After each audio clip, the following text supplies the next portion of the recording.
باتیں آنے والے وقتوں کی کرتے تھے، اور وہ یہ دن تھے اور وہ یہ باتیں تھیں جو اب سامنے آ رہی ہیں۔ آپ کو نہیں لگتا کہ پاکستان کی عوام نے اپنی آرمی کو بڑا ڈس رسپیکٹ کیا ہے؟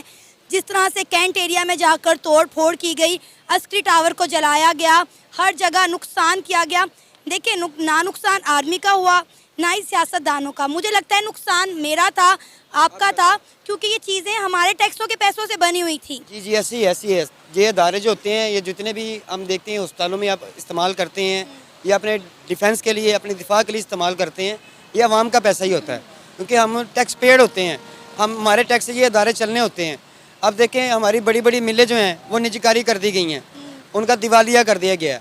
یہ بنتی بڑی مشکلوں سے ہیں اور بڑی جد قربانیاں دے کے بنتی ہیں، پیسہ انویسٹ کر کے، ٹائم انویسٹ کر کے، باہر کے ملکوں سے پیسہ ایڈز لے کے وہ استعمال کر کے ہم لوگ اپنے ایک ادارے کو کھڑا کرتے ہیں، اور ایک دم سے وہ درم سے گر جائے، یہ تو ناانصافی ہے۔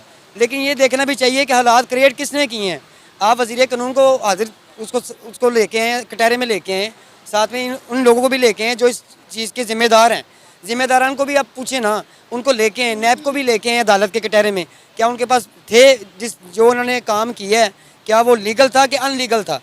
اس چیز کو بھی دیکھنا چاہیے۔ کریٹ کس نے کیا ہے اس کو بھی پکڑنا چاہیے نا، مین بندہ تو وہی ہے جس نے کریٹ کیا ہے۔ آپ کو IMF قرضہ نہیں دے رہی، آپ کوئی بھی کام کرنا چاہتے ہیں، کوئی پروجیکٹ شروع کرنا چاہتے ہیں یا اپنے ملک میں مدد کرنا چاہتے ہیں لوگوں کی، سیلاب زدگان کی یا کسی کی بھی، تو آپ پیسے نہیں کسی سے لے سکتے۔ کیوں نہیں لے سکتے؟ آپ کے ملک میں مصنوعی حکومت چل رہی ہے۔ جب تک ایک بندہ نہیں عوام سلیکٹ کرتی، ایک بندہ آ کے حکومت میں نہیں بیٹھتا، تب تک IMF بھی آپ کو پیسہ نہیں دے گی اور آپ کے ملک کا نظام بد سے بدترین ہو جائے گا۔ اب حالات یہ ہیں، آپ یقین کریں، چھوٹی کسی کی بھی نہیں لگی، کسی دکاندار کی، کسی ٹھیلے والے کی، کسی کی سمجھ لے کہ عید لگی نہیں ہے۔ لوگ ہینڈ ٹو ماؤتھ ہو گئے ہیں، عوام جو ہے نا ہینڈ ٹو ماؤتھ ہو گئی ہے۔ ایک وقت کی روٹی کھانا بہت مشکل ہو گیا ہوا ہے۔ سارے دن میں صبح 11 بجے سے آ کے رات 11 بجے تک ہم یہاں پہ کھڑے رہتے ہیں اور ہمارے پاس 1000 روپیہ سیل کا نہیں ہوتا۔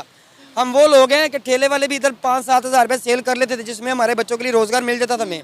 اب ہماری جو سیل ہے نا وہ اس طرح نہیں ہے، 700-800 1000 1500، یہ آپ اس میں آپ مال ڈالیں گے، اپنے مال کو بڑھائیں گے یا اس راس کو آپ کھائیں گے؟ جب آپ دیکھیں 75 سالوں میں ملک کیسے حالات دیکھنے کو نہیں ملے جو ہم نے 2 دنوں میں دیکھ لی ہیں۔ ہم نے تو دشمن سے لڑنا تھا، ہم نے اپنے ملک کی اکانومی بہتر کرنی تھی، ہم نے سائنس اور IT میں دوسرے ملکوں کا مقابلہ کرنا تھا۔ ہم تو آپس میں لڑ کے مر رہے ہیں، کاروبار دے کے ٹھپ ہو کر بیٹھ رہ گئے ہیں۔ جیسے آپ نے خود کہا کہ کاروبار نہیں ہے، لوگ نہیں نکل رہے، مارکیٹیں بند پڑی ہوئی ہیں۔ بات یہ ہے کہ جس کی لاٹھی اس کی بھینس۔ یہ جو ہم نے ایٹم بم بنایا ہے، ڈاکٹر قدیر صاحب اللہ ان کو جنتوں میں گھر دے، یہ پاکستان ایک ایٹمی طاقت قوت کے طور پہ سامنے آئے گا، اور دشمن کوئی بھی نا، بڑے سے بڑا بھی، ایک دفعہ دیکھ کے نا وہ بھی گھبرا جاتا ہے کہ کچھ اور چیز نہ نکال کے ہمارے پہ مسلط کر دیں یا کوئی اور چیز نہ، کوئی اور ایٹم بنا کے ہمارے اوپر نہ چھوڑ دیں۔ دشمن بھی ڈرتے ہیں، پھر ہمیں کیوں ڈرنا چاہیے کسی سے؟ ہمارا دفاع جو ہے زیادہ مضبوط ہے، ہمیں اپنا دفاعی بجٹ کم کرنا چاہیے تاکہ وہ پیسہ عوام کی فلاح کے لیے استعمال ہو۔ یہ ایسا نہیں کرنا چاہتا کوئی بھی، یہ تو ناانصافی ہے۔ اگر ملک کا ساتھ دیتے ہیں، ملک سے محبت کرتے ہیں، محب وطن بنے، سب کو مل کے چلنا چاہیے، تمام سیاسی جماعتوں کو مل کے بیٹھنا چاہیے۔ کیوں نہیں بیٹھتے؟ یہ دل میں کدورتے ہیں۔ وہ پارٹیاں جو ماضی میں ایک دوسرے کے خلاف تھیں، آج وہ مل کے PTM بنا کے بیٹھی ہوئی ہیں، تو یہ بھی اب پاکستانی عوام ہے جنہوں نے PTI بنائی ہے، یہ بھی اس ملک کے باسی ہیں، ادھر کے رہائشی لوگ ہیں، جمپل ادھر کی ہیں، کوئی باہر سے آ کے نہیں یہ پارٹی بن گئی، ادھر کے لوگوں نے پارٹی بنائی ہے۔ قائد اعظم محمد علی جناح صاحب نے ایک وقت میں کہا تھا میری جیب میں کھوٹے سکے ہیں۔ انہوں نے کیوں کہا تھا؟ وہ اس لیے کہا تھا پاکستان صرف گورے نے نا، گورے نے جو ماؤنٹ بیٹن تھا، اس نے صرف دکھانے کے لیے دنیا، پوری دنیا کو نا، ملکوں کو دکھانے کے لیے پاکستان اور ہندوستان بنایا تھا۔ اصل جنگ تو انہوں نے 1888 میں شروع کر دی تھی۔ انہوں نے اپنی مرضی کے جو ان کے مخبر تھے ان کو زمینیں دیں، ان کو مہینے کے پیسے دیے، ان کے یعنی کہ جنہوں نے مخبریاں کر کے مسلمانوں کو شہید کروایا، مجاہدوں کو شہید کروایا، تاکہ برصغیر کے 2 حصے کر دیے جائیں۔ 100 سال حکومت کی انہوں نے برصغیر پاک و ہند پہ، انہوں نے وہ پلاننگ 100 سال پہلے پلاننگ کی تھی۔ انہوں نے انہی کے بچے لے کے ان کو پالا پوسا بڑا کیا اور انہی کو مسلط کر دیا ہماری حکومت کے اندر، اور پاکستان بننے سے پہلے کہ انہوں نے سارے وہ پلاننگ کر لی ہوئی تھی۔ اب وہ لوگ ہمارے پہ حکومت کر رہے ہیں، جو وہ پرانے جو مخبر تھے نا گورے کے، انگریز کے، ان کے بچے آگے ہمارے پہ حکومت کر رہے ہیں۔ ایسا نہیں ہونا چاہیے، حکومت کرنی چاہیے پاکستانیوں کو، جنہوں نے قربانیاں دی ہیں، جنہوں نے پینشن میں بھی قربانیاں دی ہیں اور پاکستان بننے سے پہلے بھی قربانیاں دی ہیں، ان لوگوں کو حکومت میں آنا چاہیے، ان شہیدوں کے بچوں کو آنا چاہیے، کسی منافق کو حکومت میں نہیں آنا چاہیے۔ یہ منافقت ہے کھلم کھلا۔